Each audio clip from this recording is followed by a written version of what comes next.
With the launch of Call of Duty every single year, players jump into the game gravitating more so towards weapons they just feel right off the bat feel great.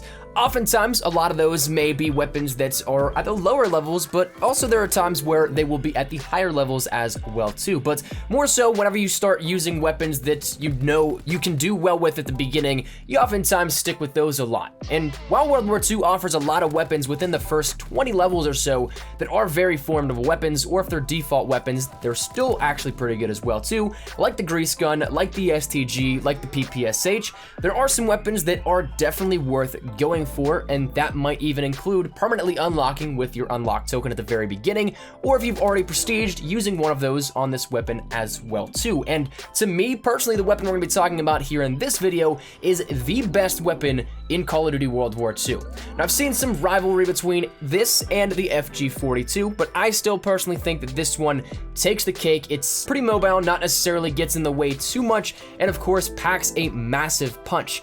In this one today, we're going to be talking about the BAR or the Browning automatic rifle, whichever you prefer to refer to it as, and we're going to be giving you guys what I think is the absolute best class setup you can use to dominate, to shred with this thing in Call of Duty World War II's multiplayer. So that said, we're going to be breaking it down for you guys, giving you my tips with the class setup and everything like that. So hopefully you guys do end up enjoying it. Hopefully it helps you out in some way, shape, or form. Now, if you guys at all use this at any point in time, this class setup, feel free to tweet me your thoughts on it, your results, whatever it may be, and of course you can leave it in the comments as well too. But that said, let's jump into the class you'll want to use to dominate in Call of Duty World War II.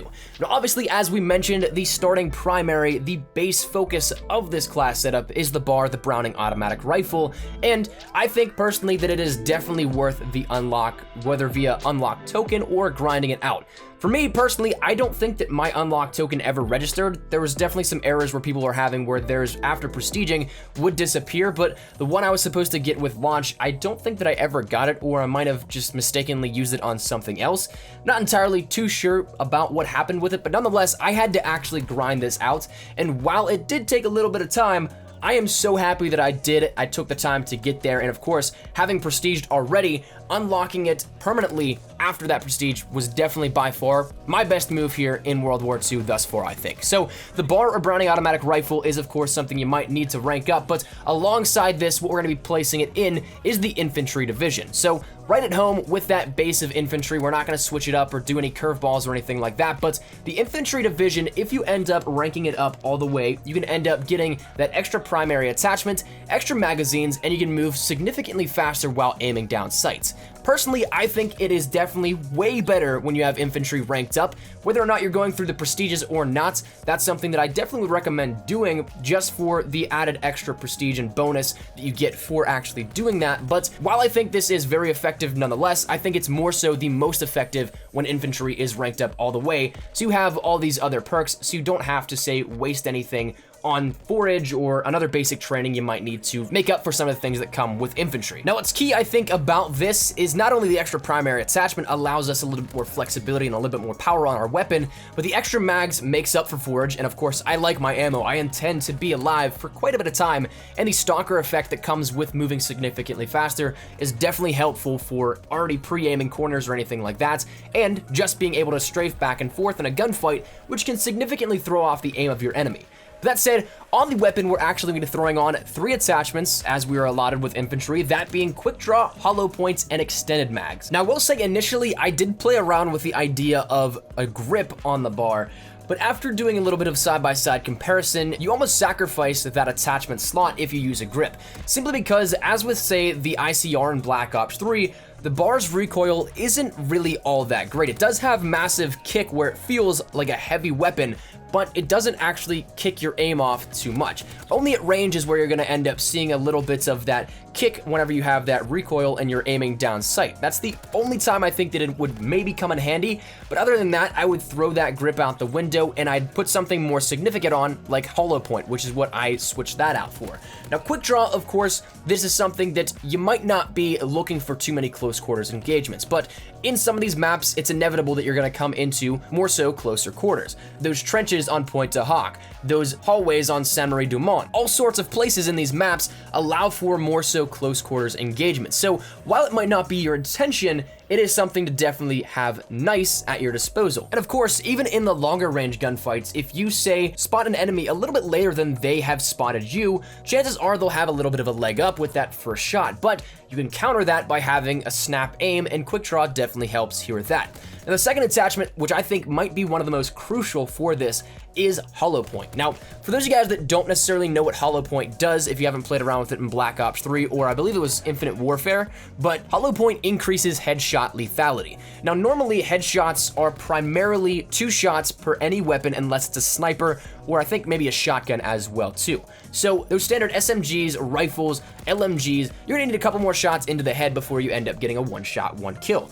But hollow point, while it doesn't necessarily take it down to a 1-shot, it takes it down to about a 1.5 shot. Now, of course, we know that we can't split a bullet in midair and only half of the bullet travels into the enemy's head to hit the target, but what this does do is make the rest of the damage that you need to hit significantly lower. So whereas, say, you might have needed a headshot and 2 body shots, you might only need 1 body shot and 1 headshot. So therefore, it makes this a lot more lethal, and for those that really know where this comes into play, this is huge with view kick headshots. Now, I'm not saying that I love this system, but the way that Call of Duty has pretty much always been is that if you're aiming down sight and somebody is shooting at you, unless you'd have those crutch perks in those games that they were in, like flinch, your aim would kick up a little bit as you're being shot and aiming down sight. So therefore, it could throw you off target. In Modern Warfare 3, it was a very bad problem in which it almost granted the person that got shot first an instant headshot, but that's kind of the pattern you're looking for here, because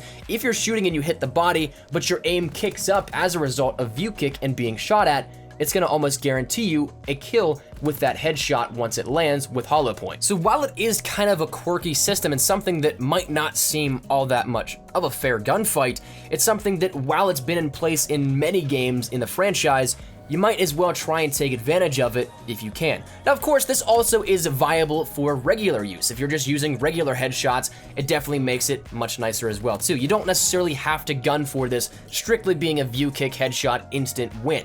That's something that, of course, it's nice, but it isn't the only advantage here out of this attachment. Now, the final thing that I run on this is extended mags, simply because 20 magazines in the bar or Browning automatic rifle as a standard, to me, seems way too low. I felt like I was reloading after every single kill, and that's something that I'm not a huge fan of, reloading after every kill. I like to chain together kills. I like doubles, triples, maybe quads even, but it's something where the base doesn't allow that much. And of course, with extended mags, you also get a few extra shots in that reserve as well, and on top of the extra magazines within infantry, you have enough ammo that it's the full capacity, and of course, you can stay alive for a lot longer. Now, the next big thing that I think honestly helps make this class such a dominant class is the basic training that I use. And this is one that you might have noticed is kind of a little bit of an issue right now at launch, especially because of where it's placed in when you can unlock it, because it's a default basic training and it's pretty dang powerful.